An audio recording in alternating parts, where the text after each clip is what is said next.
Welcome to Mulch, the podcast for flower farmers who love growing beautiful things and want to build a business that lasts.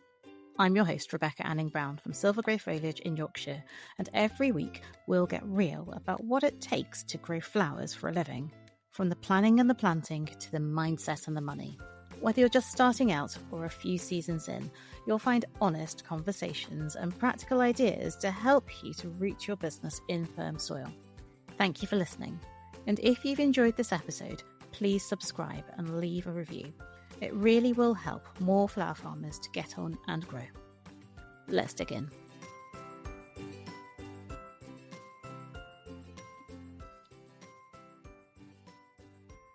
Hello and welcome back to Mulch. How are you? I'm ready to close the doors for 2025 and to move into 2026. Our last orders went out this week. They went out on Monday and Tuesday. And then on Wednesday, Gemma helped me to order the seed fridge, which is a fun job. It took longer than expected, but it was a really fun thing to do at the kitchen table at HQ with hot chocolate and cheese toasties and satsumas. The most festive of meals, but it was definitely enjoyed, and we had a good chat and catch up whilst we did that. And then today I've given the propagation tunnel a bit of a tidy and an order and put some more things up onto shelves, so it's a little bit more space, and it feels like we're ready to close the doors on the final month of the year. I wonder where you're up to. It is a week before Christmas when I'm recording this, and if the truth be told, I'm not feeling particularly festive, which is weird because I am feeling really excited about 2026. So I thought today I would share some of the plants or flowers that I'm most looking forward to in 2026, the things that I'm getting excited about already. I did thinking about putting these in season order, and then I thought about arranging them in alphabetical order. And then I also thought about recording my flowers that I'm looking forward to in order of preference. All of these required just a little bit too much brain power, and certainly the preference is so difficult because every flower on this list will at least have one kind of hour or several days or weeks of being my favourite. So I just think that's not possible. So now that I've narrowed the list down to 10, which was a different challenge, I'm going to say one thing before I crack on. When I look at this list, it actually falls into the classical colours mainly that you'd expect a flower farmer to grow. So there's quite a few whites, there's quite a few, well, there's a couple of pinks, and there's quite a few round flowers. They're all mainly scented. And that's a bit weird because many of you will have noted that the Pantone colours this year are quite pale, so white, or whatever they're calling white, is one of them. And it's weird because all of the weddings that we have in the diary so far for this year have specified that they want bright and colourful. And one of the things that I am looking forward to in 2026 is these bright and colourful weddings. And yet the flowers that I've picked are mainly whites and neutrals, which I think is really interesting. So let me talk you through them. Let me talk you through the whys, and then I'll close with a few good wishes for the Christmas week. So number one flower is fancy daffodils. I can't be without them. We've planted another bed of them. I love narcissi. I love the ruffles. I love the colours. I love the scent. I love that they're so flipping easy to pick. I love that with a little bit of water and feed, they are just reliable as hell, and they keep coming back and back and back, and they're just as stunning every single time round. I love that they're relatively low maintenance, so they need cutting back in June, covering with a fresh layer of compost, covering to keep the weeds down, and that is it. Uncover them again in kind of October, November, water, gentle weed, they do their own thing. I love daffodils. Flower number 2 is sweet peas. Now, this is an interesting one because it will only be our second year growing sweet peas at Silver Grey Foliage since we've been in business. Why? Because the first time I grew sweet peas was actually before we opened the business, and I found them to be such faff. I hated the tying in, the pinching, the tying in some more, the cutting back, to make sure they flowered. What a faff. And so I haven't done them since. I also fell foul of choosing to not do something or not to grow something because I know that many flower farmers do not grow sweet peas because of the amount of effort they are. I really can't explain clearly what made me decide that I really had to grow sweet peas in 2025. It might be that I did a podcast in 2024 that said, actually, these are the flowers that make you feel like a real flower farmer. And sweet peas were listed there. And at the same time, I said, they do make me feel like I should list these flowers, but I don't grow them. Anyway, 2025 is the year that we tried them for ourselves. I grew 30 plants, which for me is a small number. I cut an absolute abundance of glorious, long, sweet pea scented stems. They were incredible cut flowers, and they did really well despite the heat until we went away in summer, at which point they all went over straight away. And I'm okay with that because I'd already had 2 good months of wonderful flowers, and that was long enough for me to realise that they had to come back in 2026. I had to grow more. So, a bit like many things, we've saved our own seed. Our first lot of sweet peas are on the go. There are a few more. There is a limit, I think, to how many we can reasonably grow and keep on top of, but the same colours, white and pale pink, will be back in 2026 because sweet peas make such incredible cut flowers. Love them. Okay, number 3 is Polemonium Apricot Delight. Now, this is a flower that I picked up from Carol Sidorn.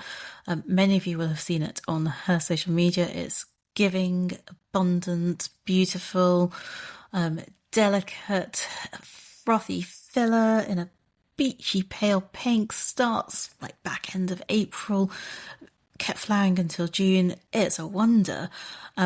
I can't wait to have it. It was so generous from maybe 3/4 of one of our standard beds. I cut thousands of stems. It is an incredible flower. If you haven't got it, I wholly recommend that you write a note for it and you try and find some for the 2026 season or beyond. The next flower on the list is anemone. Now, anemone are a flower that I grow okay, but I think this year we've cracked it. Our first round of anemone are looking incredible, and I can't wait to start cutting them in the new year. They are a cool season flower, so their life, especially if we have another spring that's as hot as this year, is pretty short. But they will start flowering early, and they will give us good focal flowers early in our season when we really need them. So back end of February, early March, when other than the fancy daffodils, not much else is yet getting going up here in Yorkshire. So I'm looking forward to them because of the early flowers. I'm looking forward to them because I think we've nailed how to grow them, how to pack them into our beds, and the varieties that are going to work for us. Number 5, Rudbeckia. So this is the only Rudbeckia Sahara. I'm going to be specific. So this is the only non-white peach blush shades flower on the list, which is odd. but it makes for an interesting list, given that I love colourful flowers so much, and so many of our customers want colourful abundance. It's interesting that this is the only colourful flower that I have put on the list. It's a wonder. So the Rebecca Sahara that we had this year came from a few sources, and we had that wonderful range of burnt oranges, browns, some really good chocolatey browns, yellows, but mucky yellows, kind of peachy, pinky, burgundy, slightly red, kind of those mucky colours that you often get from a zinnia Queen Line Red variety, but much more reliable. And that's the reason that I'm excited about them, because they gave us those colours from really quite early on. So from late June, early July, all the way through until kind of August, early September. They were so useful, so abundant, great stems, and the colours were wonderful. Next on the list, number 6, is a white hardy geranium. So this is a new one for us. It's a plant that's come from a fellow flower farmer. I'm looking forward to it because it is frothy white. And I think this is the reason that the Pantone is so interesting, because whilst I don't consider white to be interesting as a pure colour, what I do really love is the ability to offer white textures in abundance, because I do consider white textures, so the whites, the off whites, the pale whites, the whites with hints of green, the different shaped flowers, that as a palette actually is really wonderful to see when you're cutting it in any volume and putting it together for your customer, whether it's a wedding or a florist. It's really, really lovely to see those textures together in the white shades. Which leads me to number 7, another white flower, and this is a white dahlia, so white ball dahlias specifically. So we've got Snowflake coming, and that's the one that I'm really after, that kind of small white pom-pom shape. Why am I looking forward to white dahlia? I'm looking forward to white dahlia because we didn't do any white dahlia this year, and that was deliberate. We didn't do any white dahlia because they were such a failure the year before. So if you remember, in 2024, the weather here, for most of the country, but in particular here in Yorkshire, was wet. It was grim. Our dahlias did really badly, and I didn't get a single decent white dahlia, which were the only ones that grew to a decent height. But I didn't have a single decent white one. I cut them and they all were thrown away for thrips, for slugs, just for damage. But I missed them this year. We had good dahlia, good quality, good abundance, and I really, really needed more white dahlia. So, or even some white dahlia. So I have them on my list. I'm very excited about them. Next on my list is more white. So this is hydrangea. We grow quite a lot of hydrangea. They have a huge range in terms of the varieties that you can buy and grow. And what I love about them is that the season for focal, again, is super long. So the hydrangea will start flowering for us here in Leeds back end of June, and we'll still be cutting hydrangea all the way into September before we even think about cutting any for drying. So they have a really long flowering season. They're a lovely, big, abundant shape, which means that the florists love them, in particular if they're doing arches or kind of urns and wedding work. They're a wonderful flower. They've got a wonderful vase life. They are fabulous for displays, and they dry beautifully as well. So if you haven't cut them all, they have a further purpose in life. Really great. Number 9 is the strawberry foxglove. So strawberry foxglove is a perennial foxglove. To be fair, lots of the ones that we grow as biennials really do perennialise quite nicely. But the strawberry foxglove is grown as a second-year flowering perennial foxglove. It's got a delicious, really delicious, I could say pink. Pink sounds so boring because it's not just pink. How do I describe it? It's dusky, it's muted, but it's definitely pink. It's not burgundy, but there are flecks of burgundy on the outside. The bells are really big Honestly, it's incredible. I really love it as a spire. The final thing on my list is a tree lupin. Now, I've never grown these before. The seeds came from Paula at Mill Pond Flower Farm. I'm really excited because I love lupins, but this is a pale yellow lupin, and I love yellow. So pale yellow in a lupin, guaranteed, because that's what that tree does, has got to be a good thing. So that is my number 10. There are 2 on there, so it's the white geranium and the tree lupins that I've never grown before. I'm excited about them because they fill a particular gap or they provide a particular purpose. So white and froth and texture, and then a yellow spire. I'm really excited. So that's my top 10 that I'm looking forward to. We grow hundreds of varieties, and I know that you will too. So I would love to hear back in the messages, or in a reply, or in an email to rebecca@silvergreyfoliage.com, or on Instagram, what you're looking forward to. It's fun when we share that kind of detail and that knowledge. All right, that is the final episode before Christmas in 2025. I hope that gives you some food for thought.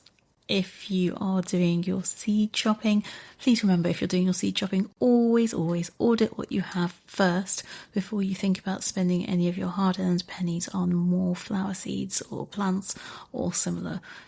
Just check what you've got and whether something actually fulfills that purpose first. I'm sorry to be quite so dull, but the intention is to keep the money in your pockets and not in the hands of someone else. For those of you who are still thinking about it, Grow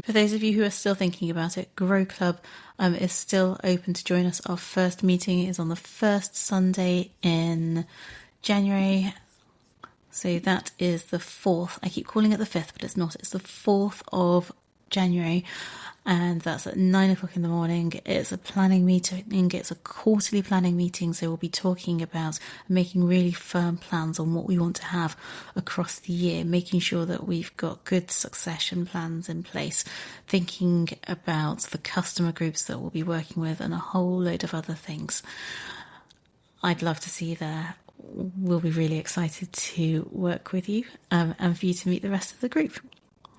Whatever your plans are, I hope that you have a fabulous Christmas. I hope that you get some rest. I hope that there's no pressure. I hope that your families spend time together, and that there's a sense of peace and gratitude for reaching the end of another year. For so many of us included, 2025 has been a challenging year. And so I really hope that as we meet this Christmas, there'll be a moment where we can think of the good things that have happened this year, as well as the things that are hard.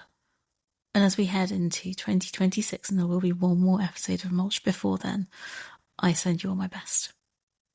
May you be safe. May you be well. May you have what you need. I'll be back next week with a final episode of Mulch for 2025. I'll be talking about something related to flower farming in practice. Rebecca.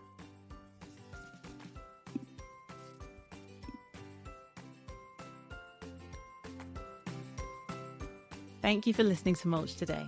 Don't forget to subscribe and to share the podcast with your flower farming friends. I'll be back next week, helping you to firm your flower farming roots with real and practical flower farming insights and advice. Rebecca.